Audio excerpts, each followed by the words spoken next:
Okay, so we are recording now. So thanks for that. So I guess I think what we've done in the past is just kind of work through them, and when anybody's got anything they want to talk about, and I will say at the outset, since I'm not a town meeting member and seem to have short-term memory issues, I can't remember what Frank said just a couple weeks ago about what was getting bundled into what, and which where the first one of any meat is to talk about. But There is also an email that Frank sent out that with lists preparation with materials. preparation Oh, materials, and which things are going to be covered tomorrow which night. things are going to be covered tomorrow night, and which things are in the consent agenda. I can hunt that down if folks want to find that. Would that be I useful? mean, honestly, I think the consent agenda is. I You may probably have your have, books. yeah, let me find, well, you're Yeah, doing. not that much on the consent agenda this time. No, there's not, I don't think it's that. Simply because of troublemakers like me who keep trying to get things off. Watch out for you, Martin. And the Sarah, I have it in front of me if you'd like that email. I have it right in front of me. Oh, okay. I was just thinking I might also grab the finance book so that we'd have yet another, rather than trying to have everything on the screen, I'll just have the hard copy here as well to, just another source to have open at the same time. And I can help with that as well because I have it too. Consent agenda is page 13.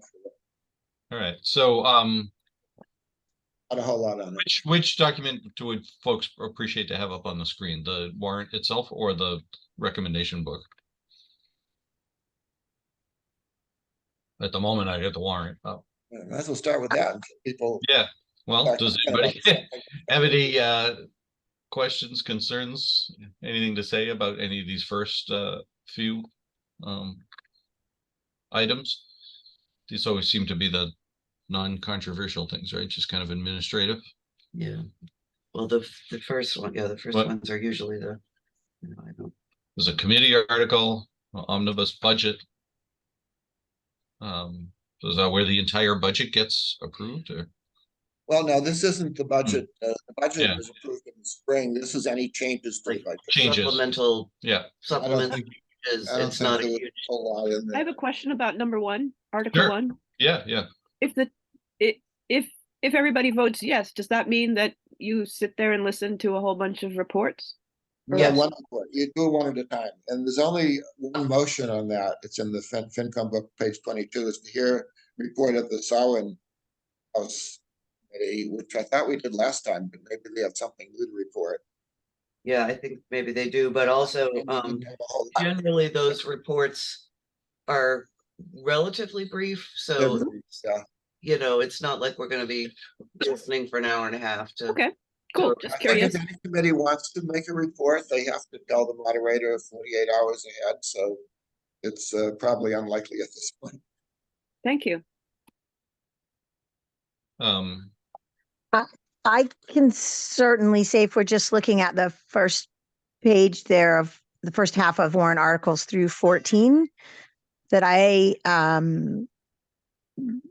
agree with the favorable action of FinCom recommendations, and I would say I 100% support Article 13, applying for admission to Massachusetts Water Resources Authority. I would hope that we would all definitely vote for that. I think that's important, and I'm happy to see it. And that would be my first one on that page. All the way up to Article 13, you said? Or yes. There's nothing else.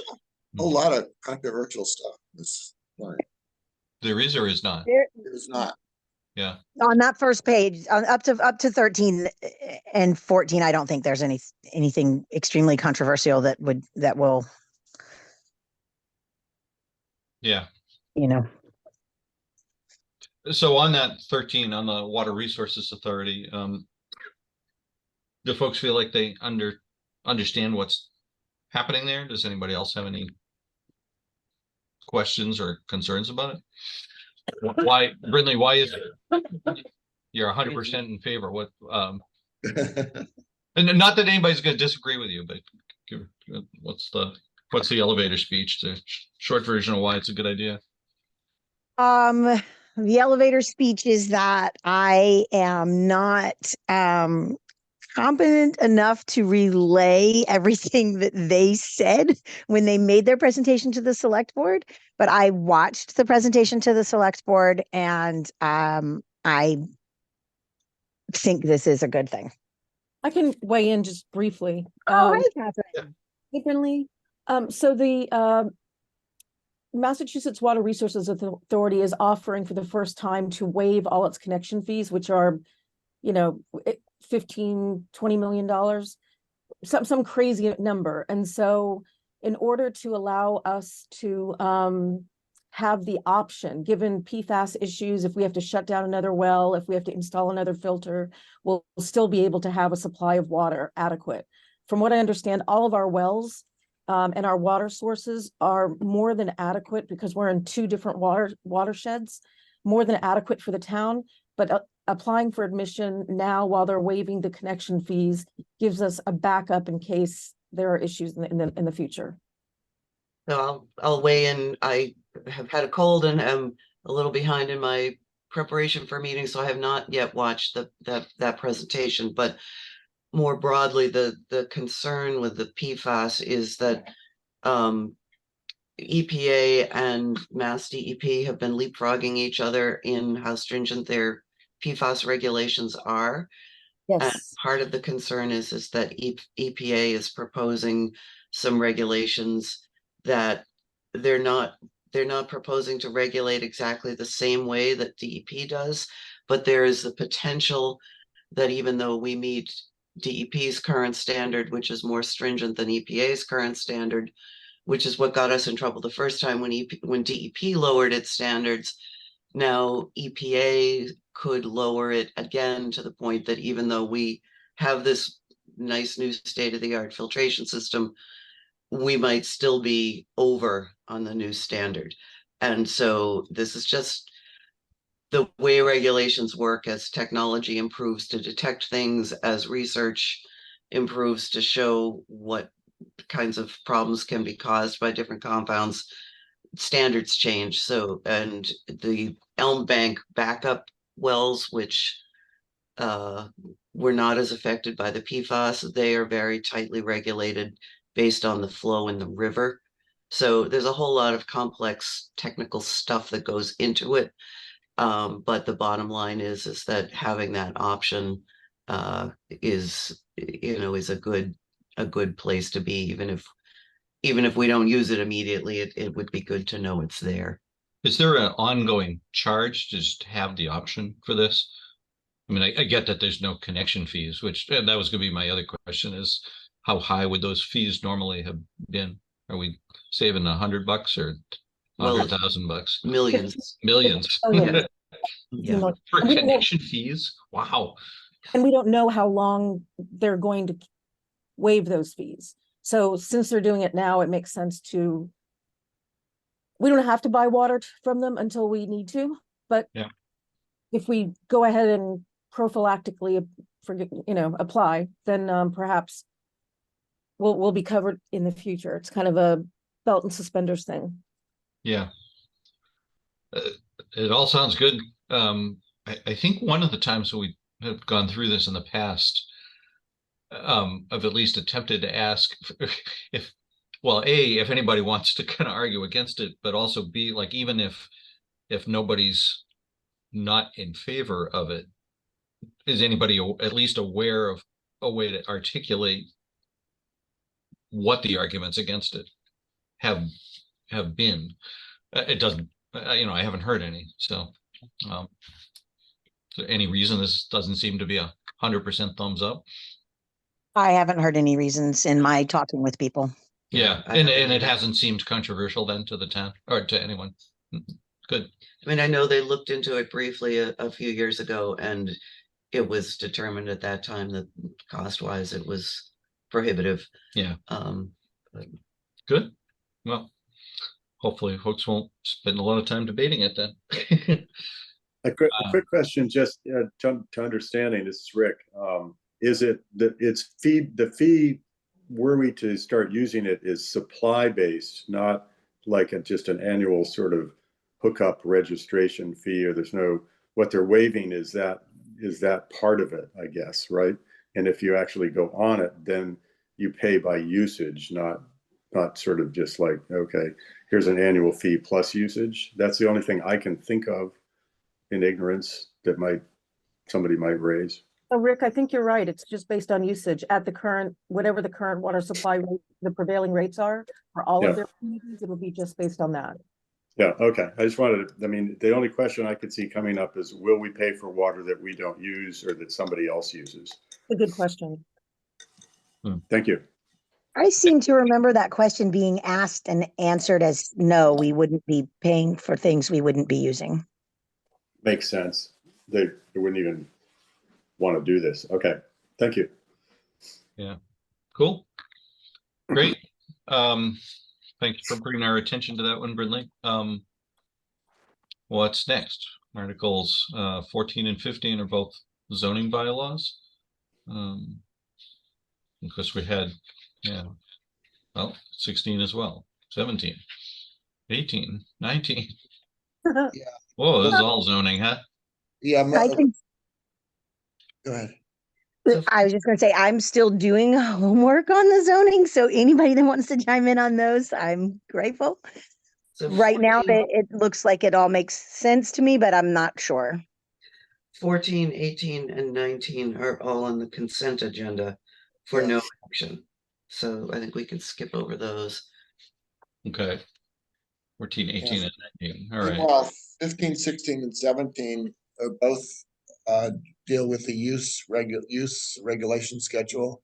They deal with the same thing, but they knock off different parts of it, as I understand. So as the planning board has explained it, these are not substantive, but they're just trying to take that really confusing use table saying, in this zone, you can do this, in that zone, you can do that, which is really, has been very confusing and kind of and they've cleaned it up a lot. It's taken 3 articles to do that because they, I don't know, they've done different parts of it in different articles, but once all 3 are passed, I think it's going to be easier to read that table.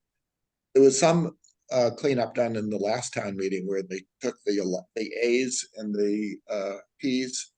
Yeah. A is allowed, P is permitted, and it sounds like what Oh, is right. allowed and permitted, and they cleaned that up because one of them was allowed by right, one was permit.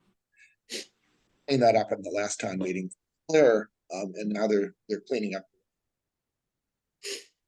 And if you look at it without the track changes, it looks deadly confusing, but it really is just clean up as I understand it. Is there That's a how kind I will. Oh, sorry. I was just going to ask if Martin or somebody knows. I don't know nearly enough about zoning in general. Is there a good sort of primer somewhere on, zoning in Massachusetts or in Natick or something that just sort of explains how zoning works? I guess zoning 101. Any idea? Rick, I can look for something for you. I was on the ZBA for 5 years, and I remember at the time, well, actually, our zoning bylaws are, to be completely frank, a mess. Because they've never really been thoroughly reviewed and codified. We just keep amending and amending and amending, and there's supposed to be some action. Well, there was supposed to be action about 10 years ago. I don't know what happened, but I can look for you, Rick, and see if I can find a resource that will help you with that. Thank you. That would be marvelous. Thank you. It's shocking. I know, right? Well, No, typical is what I would say. It's what I would expect. Well, I have your email address, so I will look for something. Yeah. Great. Thank you, Kat. If you could maybe send the email or the resource to Doug as well, maybe he could put it in the Yeah. follow-up email, because I think there are a number of people who could learn more about zoning. I've tried to understand it over the years, but I certainly could do with a better understanding of it. Even having been on town meeting for 20 years, I still find it confusing. So, Cindy, did you have a question or comment? Just to Catherine, would you consider then 15, 16, 17, 18, whatever the ones were, would you consider those housekeeping articles then? Yes. Okay, thank you. All right. And then you said, Sarah, some of them were in consent, so Yeah. are any of them standing alone at this point, or are we up to 19? I think you said 18 was in the consent, right? Yeah, 18 and 19 are both. 14, 18, and 19. I Oh, are all in the think consent. are Okay, in so the then we get all the way up consent to agenda. 20. Just double check.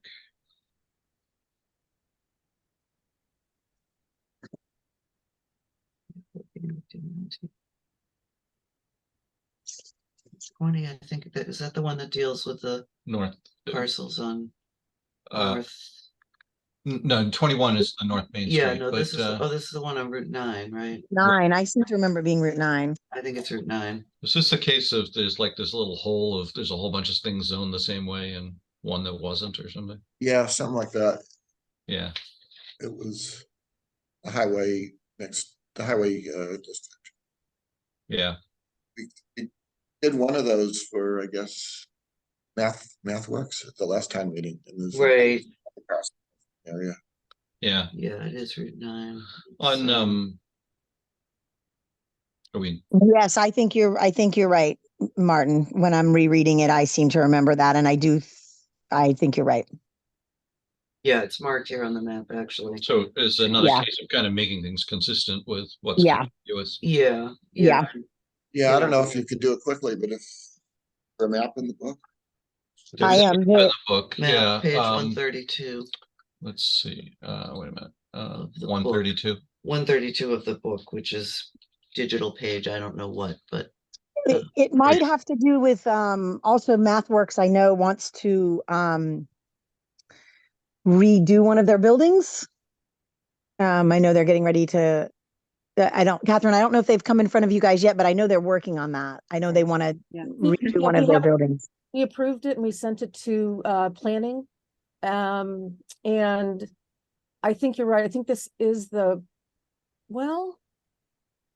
is it Spring Street North? Did the wants to map change show up for people? yeah. Yes. Yeah, so it looks like HM1 is all that blue, and then they're gonna take all that crosshatch area and also make that HM1, so it's all consistent. Yeah. Yeah, that makes sense.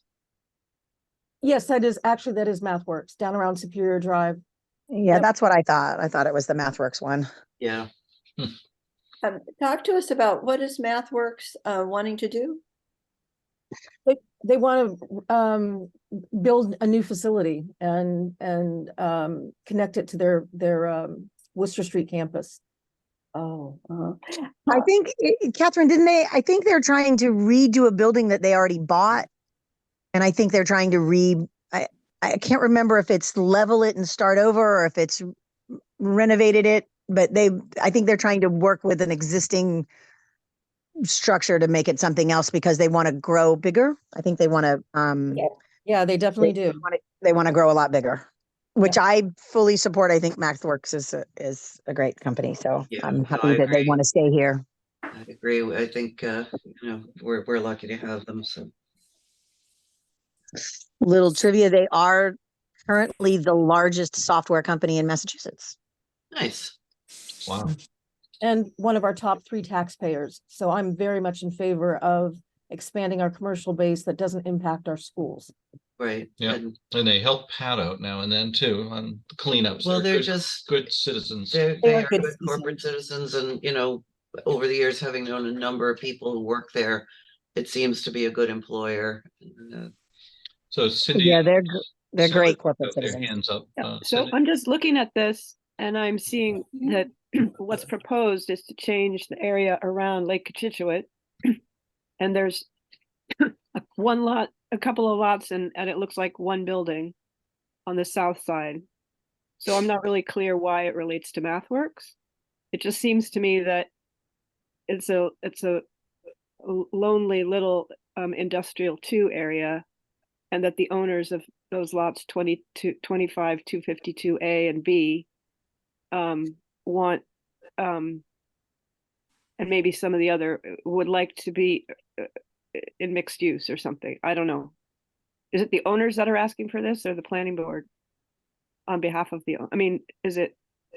Who started this? Do you know? The owners went to the town administrator, who referred them to the select board, and then we referred that to. Okay.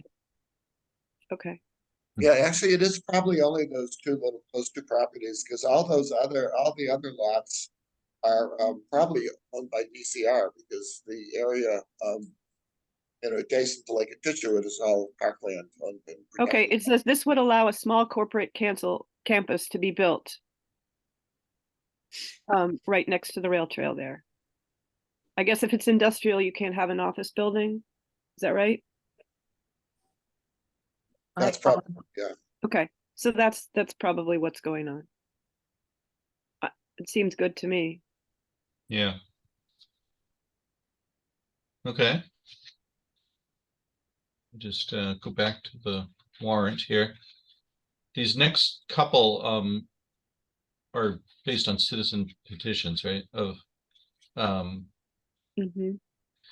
which I was realizing just the other day, we had the benefit of Frank coming to us and stepping through the whole warrant. He's also got out on Pegasus a whole series of interviews prepping for town meeting, including interviews with each of the petitioners for all the citizen petition articles on town meeting. So if you want, you can check those out at some point too. If I can find a link, I'll put it in the chat or something. But there we go. He has the link. What's that? Brinley just put the link in. Oh, great. Terrific. He doesn't waste time. Yeah. Really, you are always on top of things. Thank you. Good. I had that one pulled up ready to go because I've been watching them. So Yeah. Yeah. It's really pretty cool. Yeah. I'll put a couple other ones in there too for when we get down to the CBRC stuff. Great. And Sally, you had your hand up again? Just gotta come on. There you go. Yes. Yep. Where in this of these articles is the one about I recall, I'm just echoing way back when Peter Golden was so upset with the mixed use along Route 9. Is there anything about that area around Oak Street that's even being discussed? No, Does anybody know the question to that? I don't Whether- believe so. No, around Oak Street. No, the only highway district is the one we just talked about. It was Okay. by MathWorks. Pat, you and your hand up? Yes, I was going back to the MathWorks property there, Lake Situate. I guess the question is for Catherine or maybe Paul Carew. Was there any movement on helping establish veterans housing either on the large parking lots at AMPETS or maybe the VFW, a way to help? I mean, there is some land there, and I thought that might. I heard it a while back. I know it's not one of the articles, but I thought there was something going on for veterans housing. Yeah, they had proposed it privately. I don't think it got to any public process. I was asked about it just for open space, and There's the MVets is that the one that says RSA or is the one above it? I think it's the one above it. I'm not sure. One of those two properties. it's Yes, the above one it. above it. The one at the top, that peninsula at the top, I believe is the MVets, and the building itself is very tiny. You can see it on that map. And the rest of the property is open. But it's got some issues. First of all, it's really lakefront property, so we want to develop that. And second of all, there's a lot of elevation changes, so it would be very difficult to find a flat area there. But they have been talking unofficially about trying to get housing, which in theory is a great idea, but whether that's the right property is another question. Oh, I see. Oh, wrong screen. Okay. So I think that takes us to Article 21 then, the rezoning of 24 North Main Street, which are the first properties after Pizza Plus or something, or Yeah, it's up north where of the Natick, tracks? it's up where Natick Appliance used to be. Yeah, There might be That's another- got a referral recommendation, so I guess it's not ready to go yet. okay.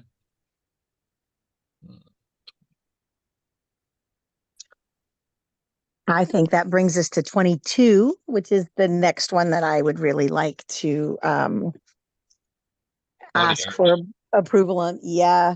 I I actually have had this and have been asking this question for years with cleaning up this with this particular um part of our zoning. I think that it's very old. Paul spoke to this last time. I believe he's sponsoring this.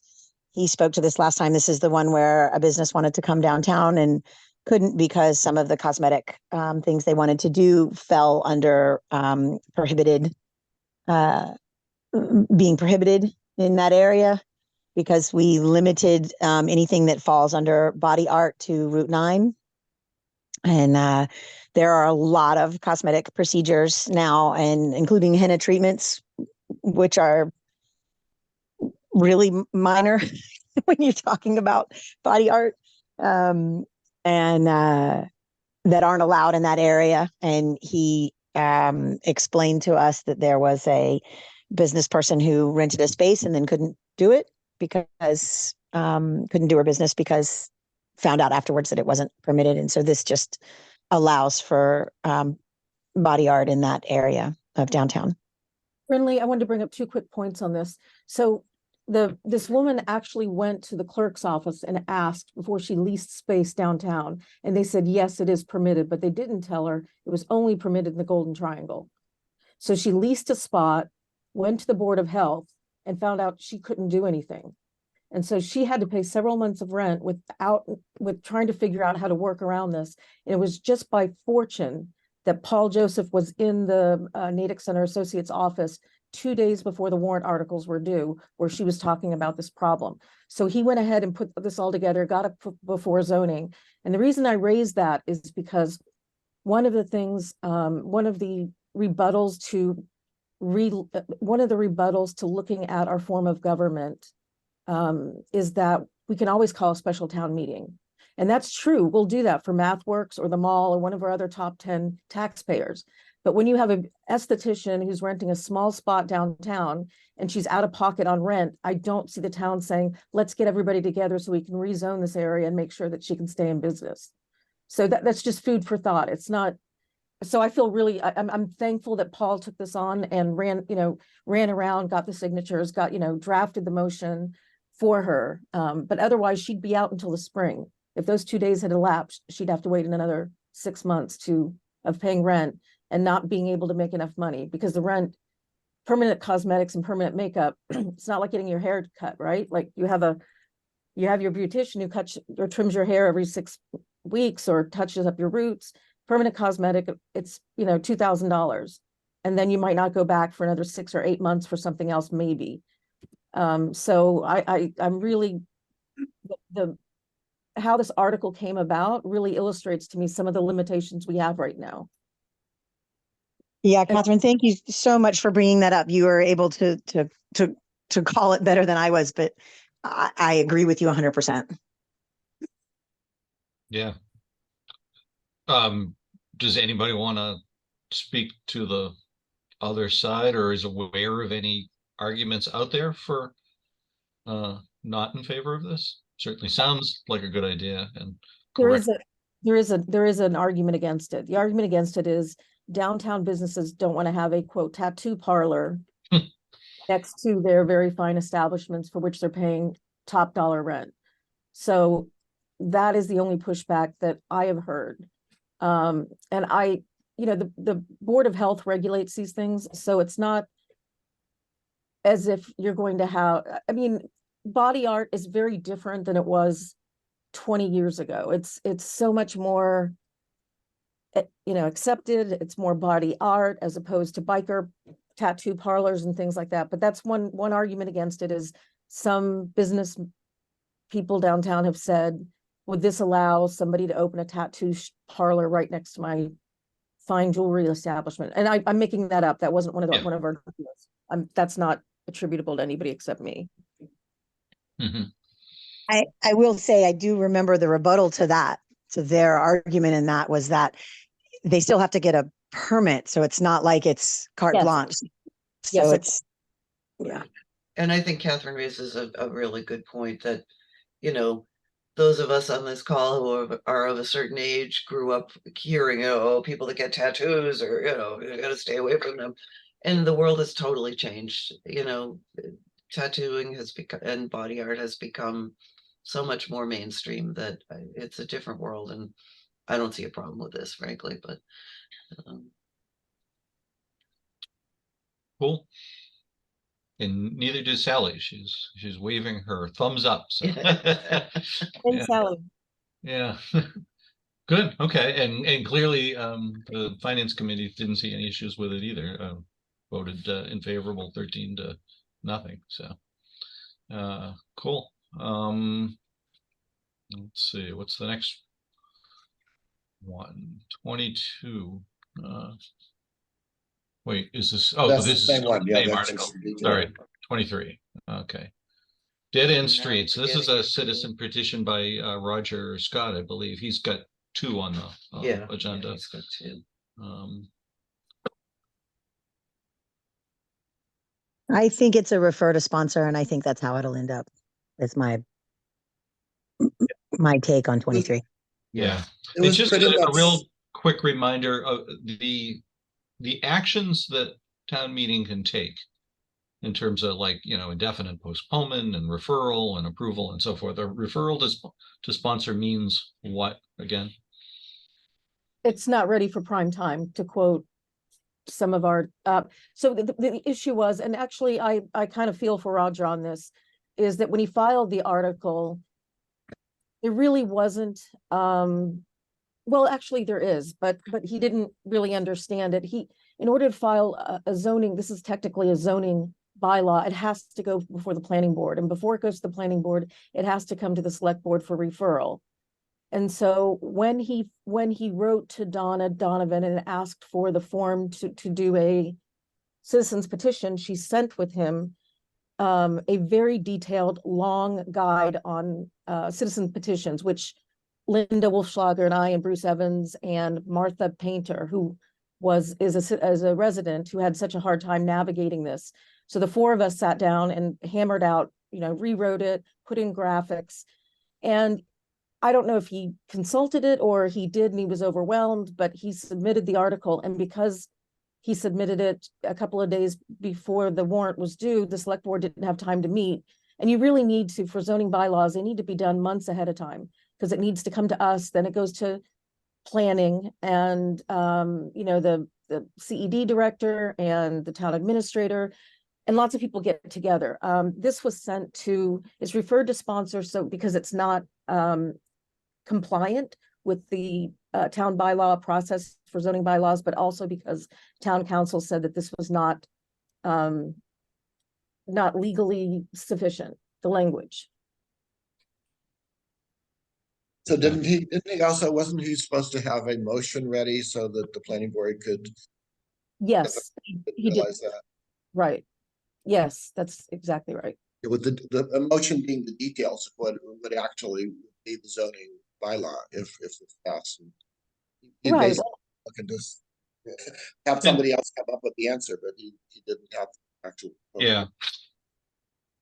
So it sounds like he was not aware and not necessarily well advised on the process. The article, or as written, is generic, but I seem to recall that it comes about because of concerns about a particular development. Is that Absolutely. It's because he is upset about and very vocally against the development of affordable housing at the Elliott School. Mhm. So when he came before the select board in public speak, and we can't respond to that. If it's not on the agenda, we cannot respond. But he said that, you know, essentially we're just forcing in this development and there's no safety committee, there's no review, there's no fire department. And he's right about the street. You can't get a fire truck down that street.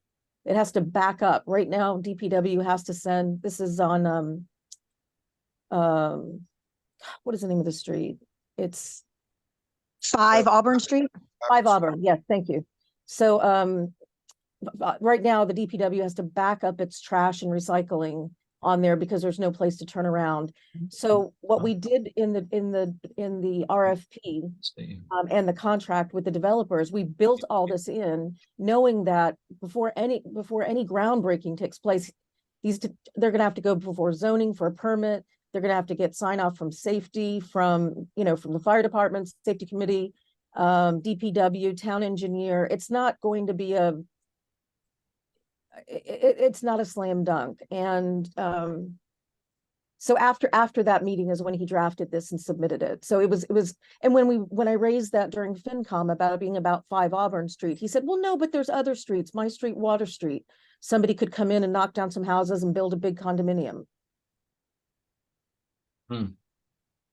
Yeah, we live on a dead end street. I'm trying to imagine a 10-story. Actually, Water Street is not a dead end. We have two other ways to get out. I live there near the well, the other thing too very is often there's construction blocking the street. Oh, I just take one of the other ways out. yes, that's true. But part of what you're saying, Catherine, is that there are going to be still more opportunities downstream to raise any concerns about. Dozens of them, it's so complex. And it may be, to be frank, it may be that after all of the limitations that are placed by zoning and all these other parties that have to sign off on it, it may be that they say, you know what, we can't afford to build this, because in order for them to make this work, they need 32 units. And they may say we can't do this. And there's a way for us to pull out of the RFP without, and having to really have to go through the process again. So there's a lot of opportunities. And the other thing is, most of those streets, those one-way streets, Water, Auburn, along that, those are all zoning RSA 1. So somebody can't come in and knock down a house and put up giant multifamily housing, even with the special permit. It's a prohibited use. So it's complicated. And I don't think he was well served in terms of, I mean, we gave him the book, but there was discussion during FinCom raised that we really need to have somebody available to help with citizen petitions. And CED has not been available to do that, but they've just made four hires. Like they for empty positions. They weren't new positions. These are 4 empty positions. So hopefully in the future, they'll be able to be more on hand with residents. Interesting. Yeah.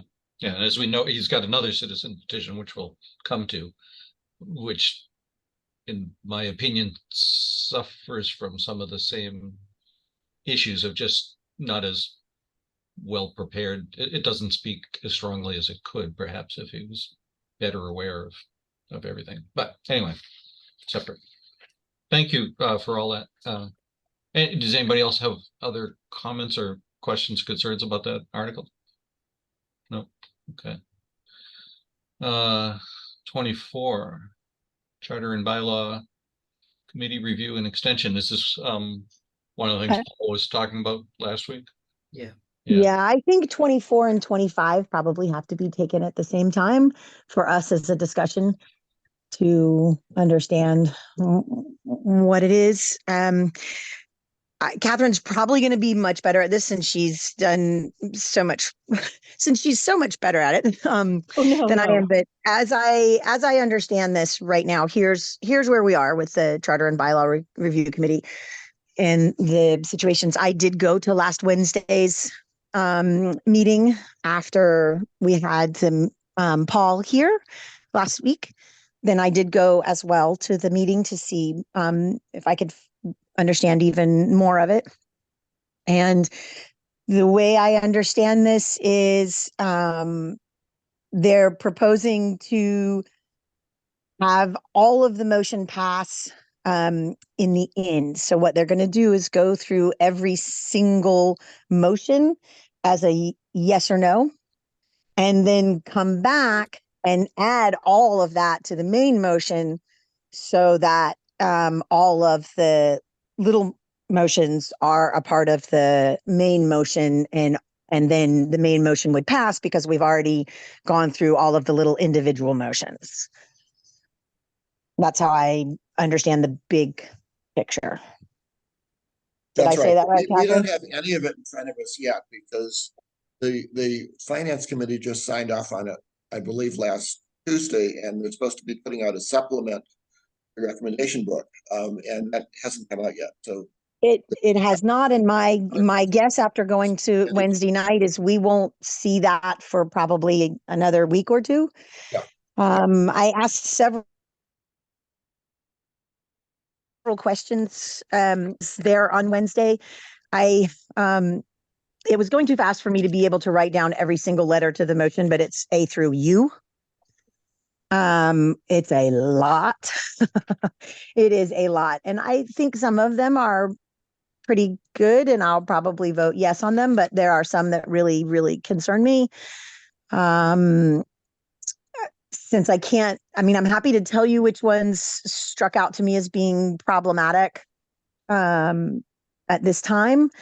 But it is possible that, once we get the stuff, I'd rather come back and be more specific. I thought we'd have more stuff by Wednesday or at least by this morning so that I could say, yes, I think, motion U shouldn't pass or whatever. But the biggest one to me right now is that they want to change how quorum works. And if there's anybody that wants to start sooner than that or have anything else, please just stop me and I'll stop. But the one that bothers me the most is that they want to change how quorum works. And they want to, at the start of every town meeting, determine how many seats are empty. So we normally have 180 seats. And so a quorum is 91. And that establishes what a majority vote is or a 2/3 vote because we are set at 180 seats. I mean, Paul discussed this really, I think we all discussed this pretty well last time. And then I've thought about it now for over a week and I really have a problem with it because I feel that if we are allowing us to vote with less than our 180 seats accounted for, that really we're not being equitable. And then we're allowing one precinct to have more say over another precinct, even if those seats are unfilled. They still, by not being there and being counted, they still have a say. Whereas if we lower because they don't have any seats there, then they have no say, which means if I'm thinking about precinct 1 in my vote, it won't matter because they're not there. And so all of a sudden we have 80 votes or 81 votes or 82 votes to make a quorum instead of our 91. And I think that if this is another argument why I think Charter Commission is so important. I think that if we are having that much of a problem with town meeting and with our 180, then we need to restructure town meeting as a whole or redo it as a whole. But I think that eliminating, because there's empty seats, just eliminating them and saying that they don't count in the quorum is not an equitable decision. And I will be voting no on that motion. And I would urge everyone else to as well, please. Really, I hadn't even thought of that argument. That's I was kind of agnostic. I think that's a really good point. And it's not just precinct 1, it's precinct 2. So then Exactly. you'll have the precincts that are fully elected, a fully elected 18-member slate, kind of dictating what happens over here in West Natick. I'm in precinct 2. And there's a lot of reasons. I've done extensive research. We don't have to talk about it now about precinct 1 and why it's so underrepresented. And there's not a single answer. But when I was campaigning, I spent a lot of time there trying to figure out what the issue was. And under federal law, we cannot subdivide section. I mean, why am I saying section? Precinct 1. So that like part of it is in 2 and part of it is in 3, or, trying to mix it up so that Yep. we can't do that because by law we cannot dilute our only minority majority district or precinct. I don't know why I'm saying district. I know why. I need more. I have, I guess, a couple questions. One of just clarification of how the majority thing would work, and then more to your point, Brinley, of what's the effect of it. The first one, in terms of checking out at the beginning of each town meeting session, it's not who's physically in attendance, right? It's which seats actually, actually have elected, people in them. Correct. Right. If Okay. all 18 seats from precinct 1 aren't filled, Yeah. then we are no longer 180 Yeah. body. Right. We are all right. So Yeah. Yep. so then it lowers what it takes to have a quorum. Yeah. So we which don't have means to. then that they don't have a vote, even without, that means that all of a sudden they don't have a vote, and they're neglected. And Well, and that's the part that I'm having a hard time understanding. And I'm not disagreeing with you as much as just trying to understand if they're not there because nobody is filling those seats. How is it that, I mean, that the mathematical effect is simply that our majority is no longer 1/2. It's still 1/2. It's 1/2 of a lower number. right. correct. I guess I'm not understanding how all of the precinct members, or the members from other precincts, are speaking for I think for it's that because space. their absence doesn't matter. That's correct. Their absence doesn't matter. Their absence shouldn't matter. If they're not there, it doesn't take it. If they're not there, they're still counted as having a vote. If they're not taking the vote, they're not taking the vote, but it doesn't take away their right in that matter. Whereas if we just ignore them completely, it's like all of a sudden the town is taking a vote on a quorum that doesn't include precinct 1. Mm-hmm. And I find that to be extremely inequitable. And in a personal note, when I look at that, I know that there are a lot of organizations in town that see the power of town meeting and school council and all of these other things, and they are very ramped up to and motivated to get members to be in these positions.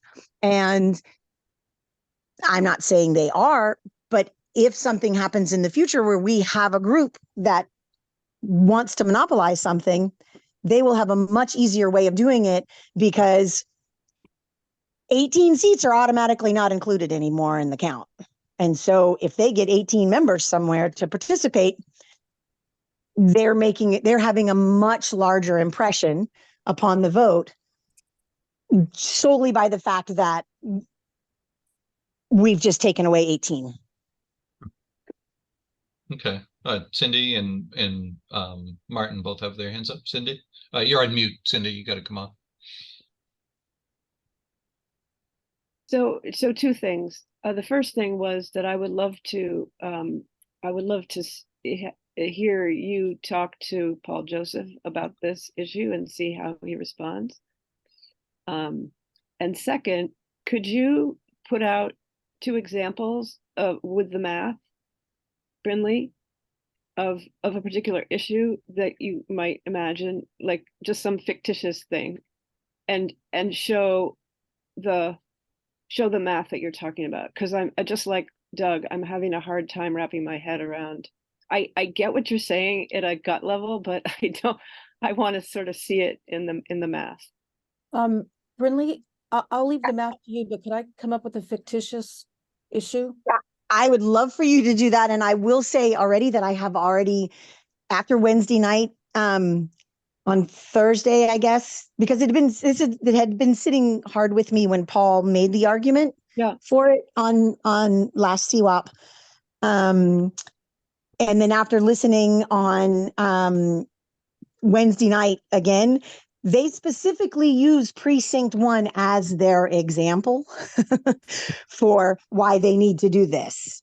They specifically say, well, we just leave them out, which automatically sends up my equity alarm. Because when he presented last week, I was kind of impressed that he was thinking about precinct 1, and it seemed like their reasoning was to support precinct 1 in some way. Yeah, So I'd be very curious to hear if you've presented your side or your feelings to Paul Joseph in particular, and how he responds to Paul Joseph or Paul Griesman? Right. Paul Joseph. Yeah, okay. I did express it to Paul Joseph, and he agrees with me 100%. He thinks that that motion is extremely inequitable. When we were having our conversation, he had a little bit different spin on it, but he said that his spin is exactly what I'm getting at. He agreed with me 100%. Okay. So it sounded like Catherine had a fictitious example we yes. could work with, but Martin, do you want to raise your question and then? Yeah, I'm leaning the other way. But I'm certainly interested in what Brinley has in her statistics, her scenarios that as she enunciates them. First of all, just in terms of common sense, let's say there's a disaster and there's 50% of the half of the seats in town meeting are vacant. We only have 90 members. Obviously, a quorum with 91 isn't going to work if there's only 90 seats filled. So it logically would be a quorum of the filled. But going to the precinct 1 issue, I mean, that's a kind of a really terrible case scenario. But the precinct 1 issue, there was a proposal like maybe 10 years ago or something to fill the vacant seats with people from other precincts. So if there was 10 vacancies in precinct 1, you'd fill those with people from precinct 2, 3, 4, 5, whatever. And that was a terrible idea in my opinion, because that would dilute the representation from precinct 1 even more than it is already. Right. You'd have, the same meager number from precinct 1 and more people from the other precincts to outvote them. So that was a bad idea, in my opinion. But in terms of the current proposal, it seems to me that we're requiring, instead of having, let's say, 80 a quorum of 80 being a quorum, we're requiring an extra 10 people, we're requiring 91 people to be a quorum. So we have to get more people, and more people are going to come from outside of precinct 1 because that's where most people come from. So it seems again that the precinct 1 people are going to be diluted even more. You get more people from the other precincts to make up that quorum. So I'm leaning against common sense to have a quorum of the people who are actually elected and serving. Shown that it's a bad thing. Martin, I just want to make sure I understand that you're saying that you do think this changing the quorum rules is good? I think it's good, yeah. All right. Well, why don't we maybe an example will help. Yeah. Crystallize it. Catherine, did you have a particular? Yeah, I do. So when I was doing, the board was doing extensive research about 5 Auburn Street, we received hundreds of letters. And many of them, and I think that's because they were sharing templates, to be fair. And also in public meetings with residents on Auburn Street, 4 of the 5 I know personally. Now I know personally, I didn't know them before, but I've gotten to know them very well. The recurrent theme was, why can't you put that in West Natick? Why can't you put affordable housing over in West Natick, over by the train station? Now it's good to have it by a train station, and transportation is important. But the idea of, we have very little open space in West Natick. We have the coal rec center. And the idea of people in other parts of the town deciding what they're going to, forgive the ill choice of the word, shove into precincts 1 and 2 is just abhorrent to me. The idea that we're not all, equally looking to solve all of our problems and all of Natick is one.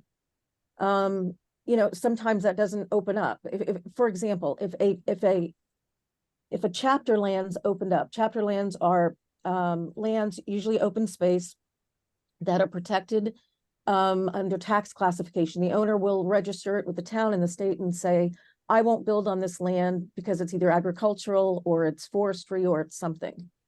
And then later the day they decide to sell it to a developer. The town has the first right of refusal.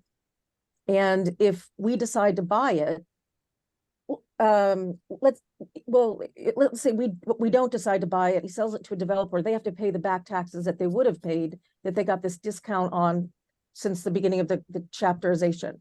I see that this is going to be a real challenge as we move, more and more people are moving and families aren't handing down property like they used to. Lots of families are leaving. So now we have chapter lands that are in South Natick and somebody wants to build affordable housing. Well, let's go put that in precinct 1. Let's go find land over there at the border of Framingham, over at, and I heard this over and over, and it spoke to me on 2 levels. One was kind of a, they don't belong here. And then the second one was kind of like, the tone I took was, it was kind of like a dumping ground. So it's a hypothetical, but it's a way that so right now, precinct 1 is the only one without full representation. They have 9 members missing. So they have 9 left. And let's not forget, other precincts have people who have to put their kids to bed by night 4. They're sick of being there past 9:30, 10 o'clock. They're leaving at 9, they're leaving at 9:30. So the quorum issues of I thought it was a creative way of dealing with the quorum issue, but then thinking about it in terms of equal representation and weight by precinct, I don't think it's an equitable solution. So from hearing what you've said, and I apologize because I know Sarah's got something she wanted to say too, but going back to trying to understand how this uses the voice of those underrepresented precincts, it sounds like the way it is today, or I'm sorry, if we were to adopt this, then it would just be a simple majority, 1/2 of the filled seats, and there would be absolutely no voice for those underrepresented precincts. If we keep it the way it is, preserving kind of the higher majority, it essentially is, it's creating a more difficult or stricter conditions to pass it. So if we're thinking of situations that maybe are bad for a particular precinct, we have a condition now where it's a little bit harder to do that, because we actually need more than just a true simple majority. But couldn't you flip that and say, if you were trying to do something on behalf of an maybe that's just naive, who would do that on behalf of an underrepresented district? Right. We'd still be faced with, but now we've got it would be easier to defeat that. So I don't know, I remain confused about it, but I'm also not a town meeting member. So town meeting member Sarah, what do you think? So just in terms of trying to make maybe a somewhat simple hypothetical to make it a little clearer. So if every precinct was missing 2 seats and we did this proposed change, we wouldn't be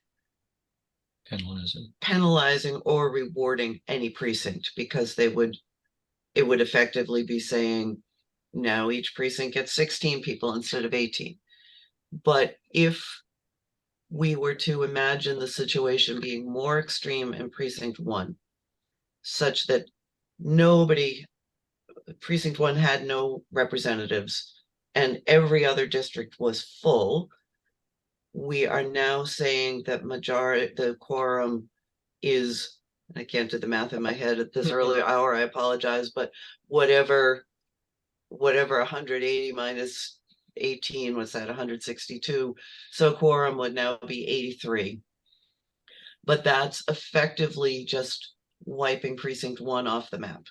So that's a kind of an extreme hypothetical, but I think it But they'll be wiped off anyway if they have no representatives. Yeah, but the point being that at least now we would need to get 91 people to be there, reflecting something of their position in the town, even if they don't have people. And Brinley, you've thought about this, I think, in more detail than I have, so please correct me if I'm stating this wrong, but I think that's kind of a simple hypothetical to think of what you're saying. Sarah, you just explained it exactly how I would have, except a little more clearly. I feel like because it's not equal distribution of taking away the quorum vote, right? It's not, if it's not equal distribution, it's not equitable. What we're saying is, oh, well, so sorry, you people over here, that you can't get it together to have your voice. So sorry. We'll just take your voice away. That's what it says to me. And I know that that comes across as a harsh way to say it, but when you're talking equity, that is exactly what it is. Because if we take away, if we just say anytime, no problem, it doesn't matter who's light on there, doesn't matter who's light. Let's say it's north of Route 9. We don't care. If they don't have town meeting members, then we just cannot count them. And I think that that sets ourselves up for who knows what kind of a lawsuit. I'd hate to think that, but people are litigious these days. And I do think that I actually think that this is a red flag, that if we send this in our special act, it is a red flag to say, oh, these guys are not actually being equitable, because instead of changing, if instead of saying, okay, precinct 1, their minority precinct, can't manage to get 18, but can manage to get 15. Instead of changing across the whole town and saying, we'll make everybody at 15 because that's what precinct 1 can manage, we're just going to take away those extra votes for them and let everybody else keep them. And so that everybody else will have 3 more votes when it comes to a quorum than those 15 people. Or if it's only 10 out of it, instead of, does that make sense? Am I explaining it a little better that way? One of the ways I like to think about legislation, because that's what we're crafting, legislation or policy, is what problem are we trying to solve? If we start with what problem are we trying to solve, then we're going to, chances are, come up with a solution, as opposed to, so we need to identify that. And what problem we're trying to solve is towards the end of town meeting, and this is going to be a long one, so this is definitely going to happen. Towards the end of town meeting, people are tired, 5th night, 4 hours a night, 3 hours a night, whatever. They don't show up. And then there's questions of people calling a quorum. So for example, if there's legislation or an article that's coming up that I don't care to have heard, I can stand and ask for a quorum count. We don't have a quorum, we all have to go home and start over. So what problem are we trying to solve? Let's make that number lower. So that was one of the questions I asked. Why don't we make a town representative town meeting of 90? So we used to be 240. Almost every representative town meeting that started under the Charter Home Rule Act started with 240. Brookline still has 240. Many of them have gone down. Some are as low as 80. So if we did that, it makes those other precincts more competitive. It gives one, a voice. But when I asked about that in several different sessions, it was, we thought about that, but we decided not to do that. And so, okay, that's fine, but I'm not sure that this is an elegant solution to an identified problem. To that exact point, Catherine, that says to me that it's not a solution to the problem. It's creating another problem. We have an equity representation problem in town, and instead of trying to fix it across the board, we're just going to neglect it. If we think we need 180 people in town meeting, then we need to stick with that quorum, because that's what we think it takes. If we don't think it takes 180 people, then we need to change that number. But just getting rid of one precinct's vote in the quorum because we're having a hard time getting people to come to town meeting or get elected to town meeting isn't answering the question of equity. It's not answering the question of we need more people in town meeting or less people in town meeting. It's saying we'll just stay where we are, and then we can get rid of one part of them. So I know Pat's got his hand up. I've also got a process question. Pat? Yes, I've always been interested in how can you make town meeting more accessible to a diverse group rather than a bunch of people our age.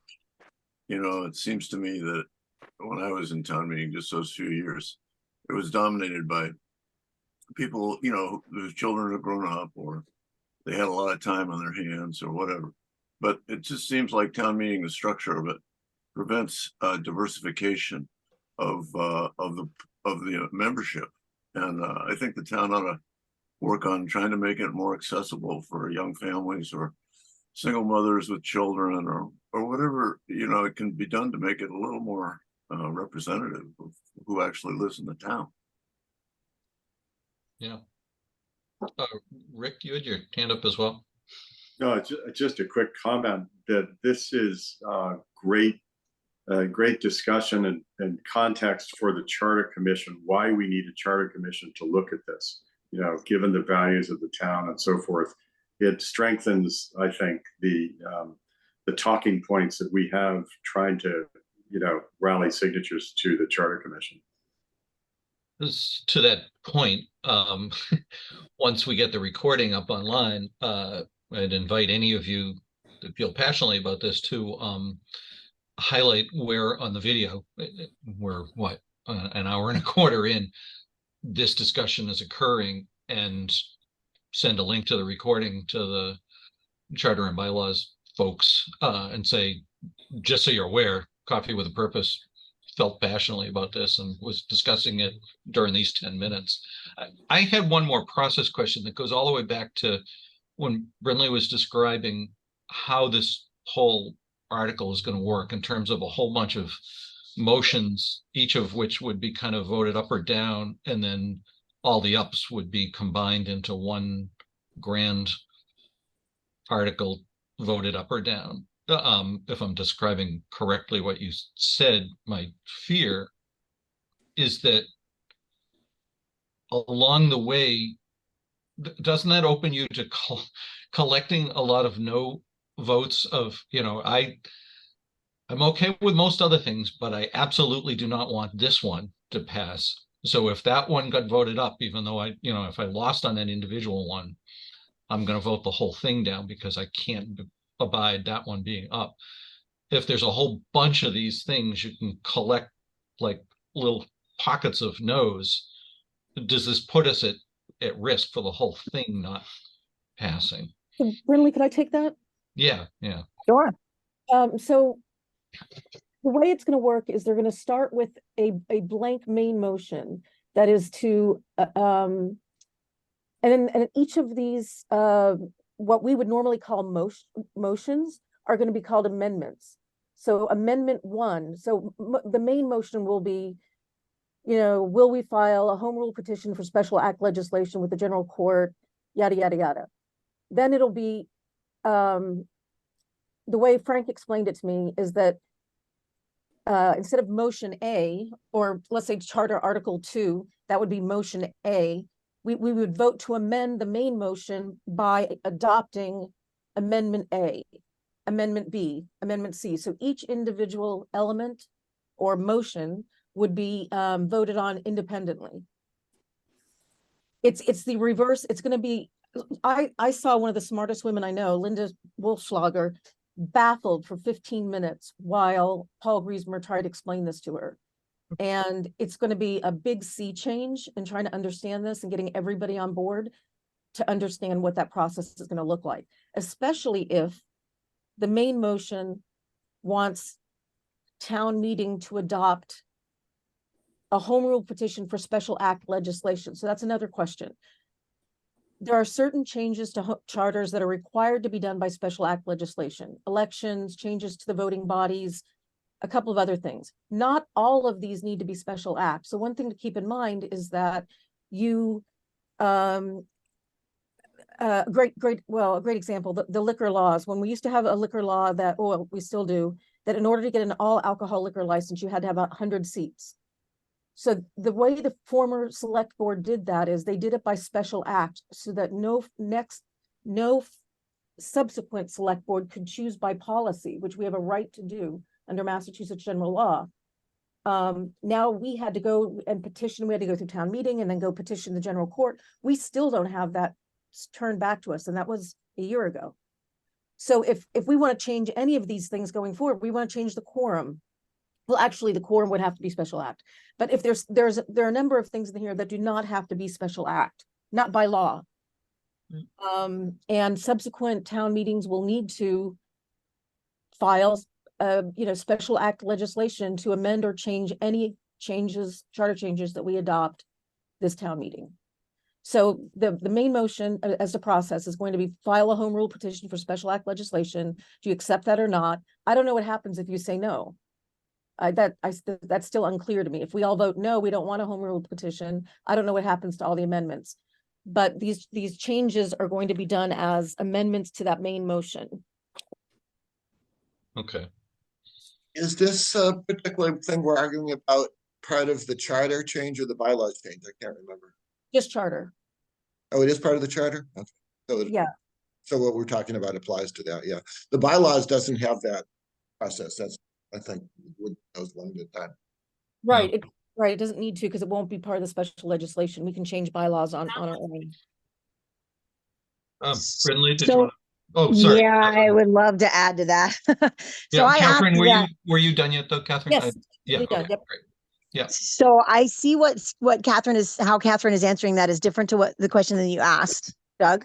And I will say that I specifically asked on Wednesday, I said, will the stuff that needs to be done by special act be clearly notated and not included in the motion, and that doesn't have to be done by special act. So we'll know what has to be done by special act and what doesn't have to be done by special act so that they could be handled separately.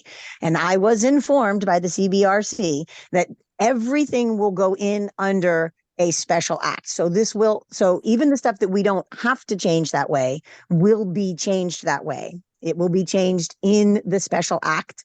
So yes, it is, once they've made all these amendments, they would be included into the main motion, and then the main motion has to pass up or down according to what passed individually.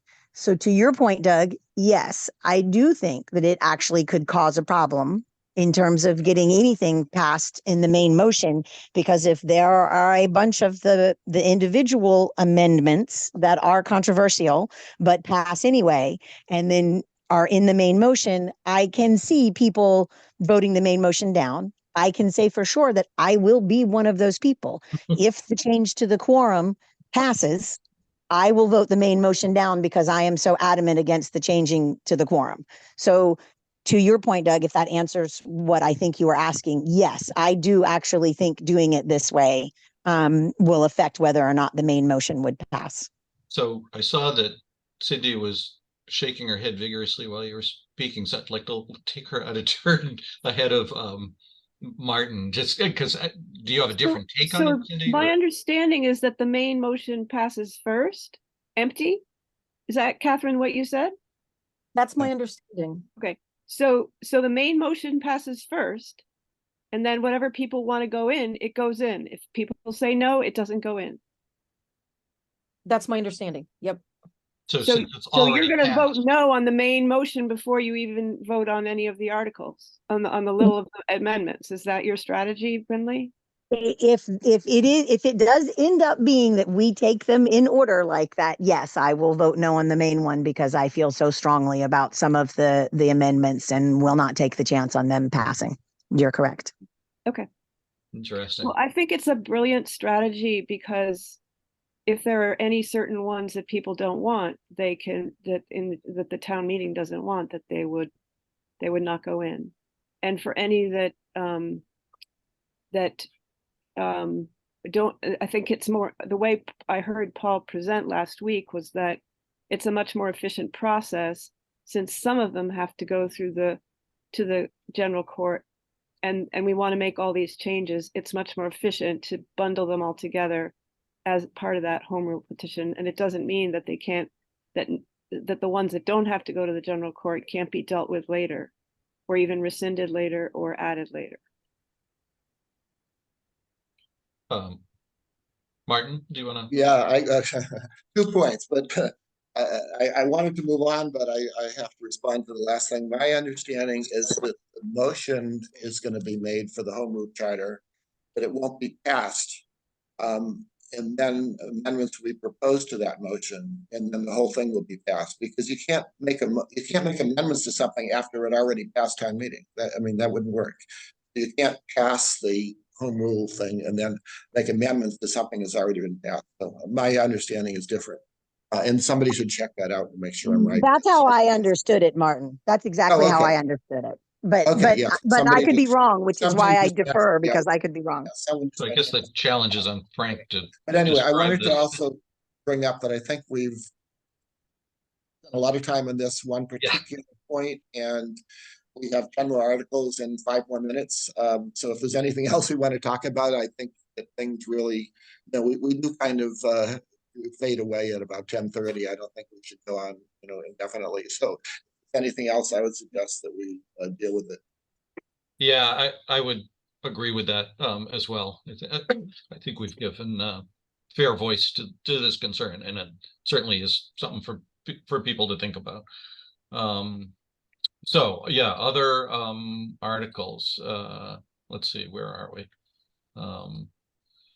I Maybe would what we say should the do next, is of the remaining articles, which ones do people have strong opinions or messages about? Well, here's just the summary. I think the controversial ones and the ones that are going to take our time and be crazy that are left are 30, 31, and 33.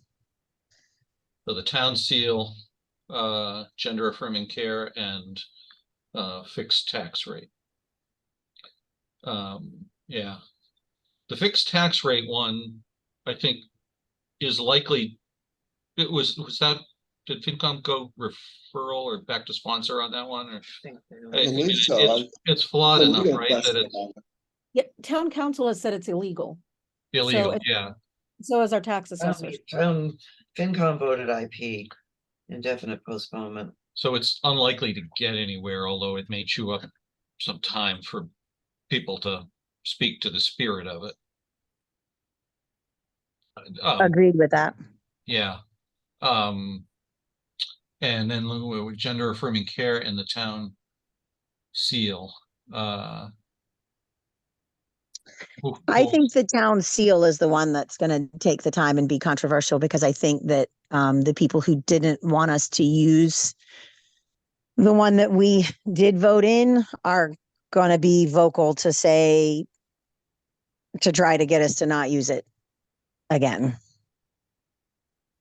This may be and it may not be, because what we've seen since the town meeting vote is the whole thing about the town brand and the communicate. As the communications director, we had him on our program. He's done an incredible job of doing a lot of work, outreach, and brainstorming about the town brand, which it looks like that's going to be really much more important than the town seal, which nobody really sees anyway. The town brand is what everybody is going to be seeing. So I'm just not I oppose the change in the town seal, but I'm really not. Have no real interest in changing it again because I think the town brand is going to be the key thing here. I think I agree with you. People care more about it. Once people understand it, they will understand they care more about the brand than the seal.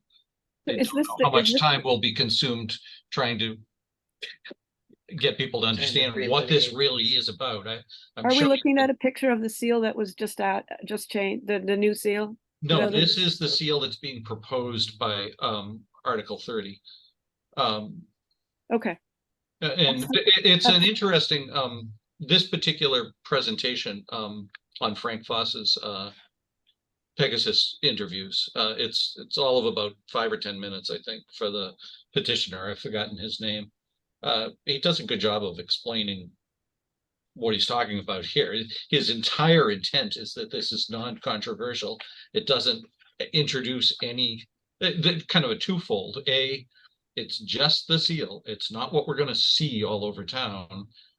So it really shouldn't care or matter. And there's nothing controversial about it. It's just our incorporation date. And I think he said, just kind of as a tweak, historically, it's actually, if people are into historical things, it is our original seal from the time of incorporation. So I don't know. He's got a point, but. And what is SATM? Spring annual town meeting. Thank you. Yeah. So was there a different seal adopted in the spring? Yes, The After- underwear one, right? after much. That was the bridge, the Pleasant Street Bridge. Yeah, Okay, Yeah. so some people want to change it and go to this one. This is a different one from the one that we had before. yes. Yeah. Okay. Right. So this is a third option. Like, yeah, third, I guess, right. It would, Yeah, so We it had would be one, the then we third went to a town new seal one, in a this year. would be a new one, yeah. Yeah, there were, I think, three proposed in the spring. There were three. So I don't choices. know if AV could be considered as a third option. We voted in spring town meeting to change. So we Yeah. now have an official seal. Okay, Yeah. So this would just be to use instead of that one that we voted Okay. on. So it's Okay. not any other, there aren't any other options on the table with this. It just would be to replace the one that we voted on, which Uh-huh. was the one that we had the, Indigenous people, yeah, artists draw that has the bridge, the South Natick Dam Bridge Yep. and, the Right. night sky and, Yeah. okay. Yeah, I'm sorry, I don't have an image of that one, but.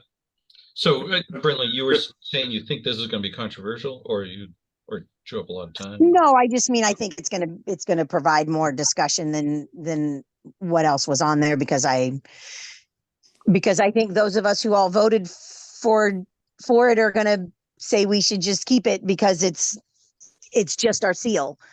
And to Martin's point, because the town, Jay Porapatich, our communication director, is working hard to create an image. And in that image, there'll be logos that aren't a seal. They're logos. And so the effort to spend the money and change our seal and go through that again, I think the people who were unhappy in spring are going to stand up and talk about it. And I think the people who feel adamant about what we did already are going to stand up and, talk in support of not needing it. And so I just think it's going to take up time. Quick question, have we already changed the town seal since the spring meeting and started using the new one that was adopted? To my understanding, we have, yes. Yeah, Okay. but again, But it's a just very as a minor amount seal, of money, not as a right? logo. It's not about money, right? I mean, there's not much, it didn't It's cost a much money. small amount. It's like $5,000 to get a new, Yeah, all a right, new thanks. plate or whatever they call it to put in the Yeah. press to. I make- think it was Right, more like a right, couple right. hundred for that little, the actual. Right. Yeah, less. actually, you might be right, Martin. I think you're right. Okay, thanks. Well, so that'll be exciting as a last session when nobody is showing up. Right. Okay, so that was the town seal. Oh, gender affirming care. Anybody want to say anything about that one? Brentley, you thought that will be what, controversial, chew up time? I don't know if it'll be controversial, but I think that I think his idea is worthy. I think that the implementation and the warrant article has problems because I think that people are probably going to say we should go with where the state is. And the state is already working towards a lot of these The state has already guidance. provided for employees of the state, but not for municipalities, have already provided. There's a shield law in Massachusetts, and it prohibits state employees from, sharing reproductive or gender affirming healthcare services or identifying people who are transitioning, et cetera. So my problem with this article is not the intent. My problem is I'm firmly against prophylactic policy granting. I want to know where we have a problem. I want somebody to identify. When I asked Cody, where do we have a problem in Natick? Because we have a lot of problems in Natick we need to solve that are imminent. So where has this been an issue? And he said to me, why do we have to wait for there to be an issue? And I said, because there's so much more that we need to be doing. And this to me is virtue signaling. So I don't want to create legislation based on what might happen. We may be invaded by Framingham. Do we need a standing militia? I don't know. Like those are the kinds of questions that I'm as somebody who spends an awful lot of time doing research and working on the select board, I'm keenly aware of real problems Natick is facing. And I want to see us direct our energy towards that and not saying, look, here's something that I'm in favor of. I am greatly in favor of gender affirming care access. I want to protect our trans students and trans people in our town. And if we're not doing that, then where are we let's address that. Like where are people who are receiving reproductive care? And the other thing is receiving reproductive care in Natick, we don't have a hospital. And doctors are free to prescribe abortion pills. I mean, there's nothing against that. And HIPAA prohibits a doctor from telling anyone, even a spouse, that they've prescribed abortion, abortion. So pills or something like that. So for me, I'm against that, not because of the values that are expressed, but because I'm just not in favor of prophylactic what-ifism, sort of virtue signaling. I don't have another adjective. And I've been very frank with Cody about this. So it's not like I'm speaking behind his back. I admire his energy and his desire to make this a better world. And I want to do that too. And I want to do it by starting with problems we have. Off my soapbox. Can you tell I had problems? Amen. Yeah. Well, we are past 10:30. I do apologize for not giving more time to some of these other articles. Cindy, you have a question, comment? This is a separate thing, but in this last week's Metro West Sunday paper, Jerry Pierce of Natick wrote to the editor about a shade structure at the Community Senior Center, saying that it was said that in 2013 that there would be a shade structure. I'm wondering, what is the process by which people who want a place to sit in the shade outside on that beautiful campus can get something? It's 10 years. And he sounds like he's really tried hard, and they put up umbrellas. Well, umbrellas just blow, So he's written a letter to the editor, but does anybody know anything about this? And can somebody, like, how do we help this man help get something done? Cindy, he's been told all he has to do is pull a building permit, and the Friends of the Senior Center have $400,000, and he could just build it. Wow. That's all he has to do. He has to go to CED and pull a building permit. Who is he? Does he work for the town? Nope, but he's a member of the board of the Friends, which would be spending the money. And okay. So he could go to the town administrator, and he's been told that, but he wants the town to pay for it, and said that was what was promised. Oh, okay, thank you. After I saw that, I called Sue Salamoff because she knows everything. Yeah. And she said the town had never committed to that. And they raised money specifically for that. So that's all he needs to do. Okay. I know there's always another side to the story. Thank you.